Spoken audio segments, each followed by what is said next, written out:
Hey,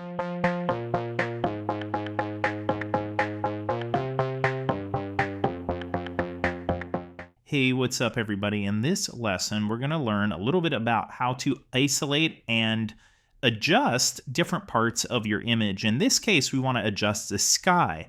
Now, because we have a little bit of atmospheric perspective happening right here, we are going to have a little bit of a challenge doing this the traditional way. So if we go to our adjustment layer, and for instance, we try to use curves or something like that, and we create that adjustment layer, this is kind of what's going to happen. So you can see everything is kind of changing brightness. Now, we could spend time trying to cut out all the little trees and all the different, edges of the mountain, but there's an easier way. So let's go ahead and take that out.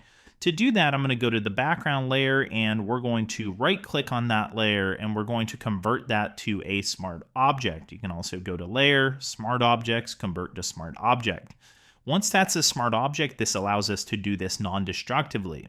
We're going to go to filter and we're going to look for the camera raw filter.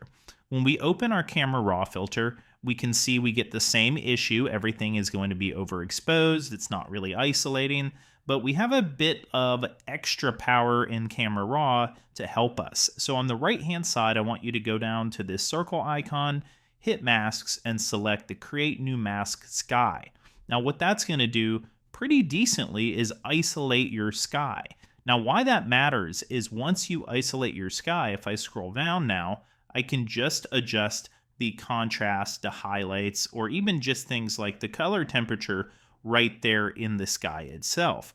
And this does a pretty good job in keeping that isolation. Now, we are getting some bleed over, but in this case, again, it can read as a little bit of an atmospheric perspective. So this is a really quick way to go in and add a lot more detail. Some of my favorites when working with sky is I love the dehaze filter because you can actually get some of the clouds that may have been lost in the image, play with a little bit of the clarity to get a little less or more vignetting, and then even adding a little bit of grain.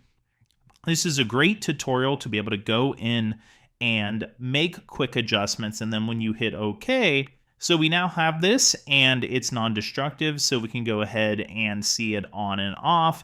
And if we don't like it, we can always go back through and paint some gray on our mask to tone it down. All right, everybody, that is it for this quick tech talk. I hope you enjoyed this tutorial and like and subscribe if you want to follow for more.